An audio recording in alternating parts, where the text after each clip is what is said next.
Hello, my friends, and welcome back. Thank you very much for being with me again today. Two very big developments, two big statements made by Donald Trump. Big for them, I think normal for us. And the first one is Trump hopes, in one article, and in another article, promises to end the war in Ukraine in 6 months. That's the first topic. The second topic of this video is Trump acknowledges Russia's interests, acknowledges, according to him, understands Russia's feelings about Ukraine's NATO aspiration. Now that is, for us, is a normal thing. The Russians kept saying that for years as a reason why hey, we're going to do this, and then they did it. That was dismissed by these baboons, by the media operatives, as being unjustifiable, unprovoked war against Ukraine. Trump says, no, if you have armies at your border, I kind of understand Russia's uneasiness. Let me show you the first. I have 4 articles, 2 and 2. Let's start with the first topic. Ukrinform. This is from the 7th of January 2025. Trump hopes Russia's war against Ukraine to end within 6 months. So it could be a year, could be a month, 2 months, 3 months. So this article says hopes Russia. And then here, Trump promised to end the conflict in Ukraine in 6 months. This is according to Pravda. So again, this is the title, but this is the first sentence. US President-elect Donald Trump expressed hope that he would be able to stop the conflict in Ukraine in 6 months. According to Trump, if he were president, the conflict would have never started. I think so too. It depends on whose side he is. Is on the American side or he is on the special interest side. The elected leader called the situation in Ukraine a fiasco of outgoing US President Joe Biden. All right, so let's go and see this article. US President Donald Trump has expressed hope that Russia's war against Ukraine will end within 6 months. He said this on Tuesday at a press conference. I hope to have 6 months, Trump said when asked by journalists when the Russian-Ukrainian war could end. I hope to have 6 months. Why, I think we're going to be dead in 6 months? All right. So this is what, let's see what else. Trump also spoke about the prospect of NATO membership for Ukraine. He noted that this has always been a big part of the problem for Russia. Correct. At the same time, the president-elect blamed the Biden administration for taking the wrong approach on this issue. And I'm quoting.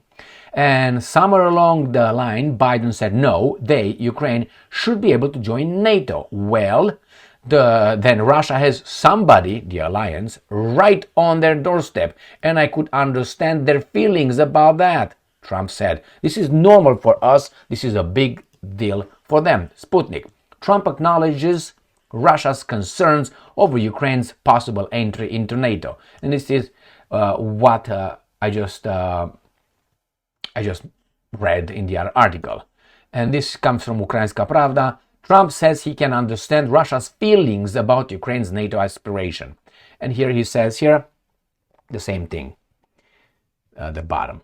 Sorry, Ukrainska Pravda has a problem right now with its site, so it's kind of like garbage to jump from one another.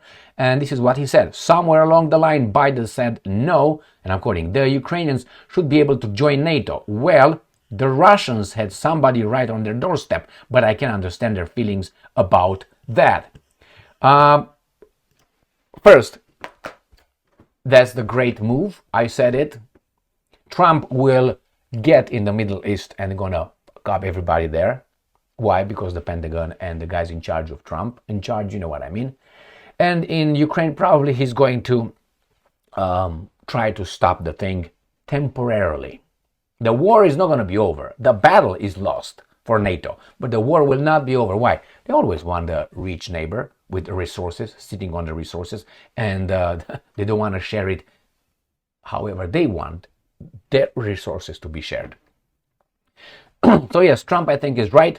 He could end it, but he has to make a lot of concessions, and he has to tell Zelensky, Stein, this and that. And we'll see how much Zelensky is independent and what forces are behind Zelensky actually. If the war continues, Russia will take over more and more territory, will take over Ukraine, will fulfill their 4 goals.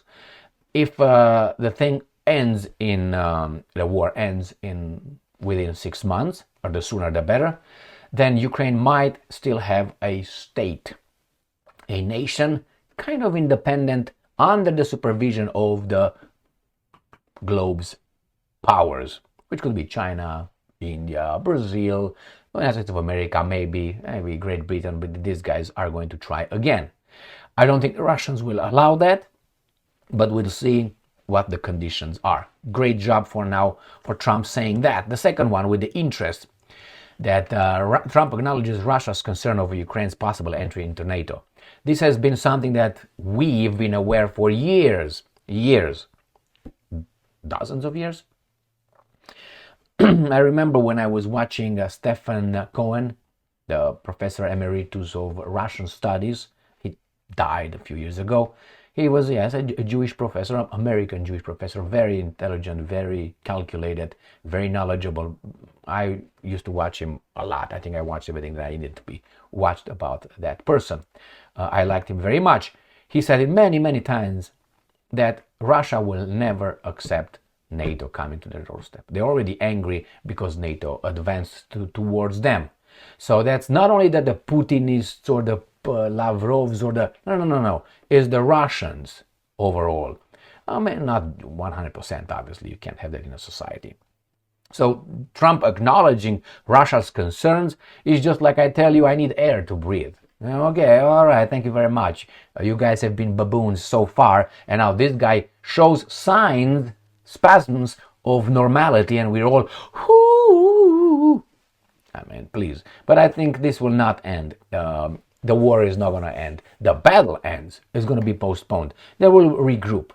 Russia has the energy. Why do you think Trump switches into Greenland? Do you know why? Do you know the resources of Greenland? So they drop Ukraine to the Russians, it seems like, and Russia as resources to suck them dry, and they will turn into Greenland. Do you think Denmark is going to stop the United States of America? Are you kidding me? I give you only one example, and I always use this example as how Denmark is US's laptop.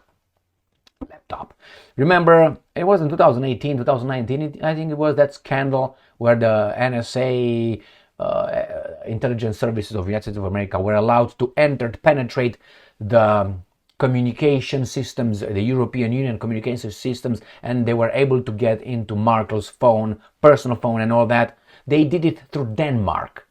Denmark said, quickly, the door is open, let's go. Click. Denmark is also involved in the Nord Stream pipelines, if you remember. Again, they are just minions for the American establishment, how you want to call them, guys in charge of us. So it's a big deal that Trump comes and says like, hey, the emperor has no clothes. But on the other hand, we'll see how the media will react to that. The articles that I showed you here were all from the Russians and the Ukrainians, not the Americans. But hey, we'll see how the media operatives in the free world will pick this up. It's normal. It's normal. I think Trump gives a little bit, tries to take a little bit. He tries to negotiate. He gives this kind of signs and gives this kind of signs. They're opposite, and they get people off balance and confused.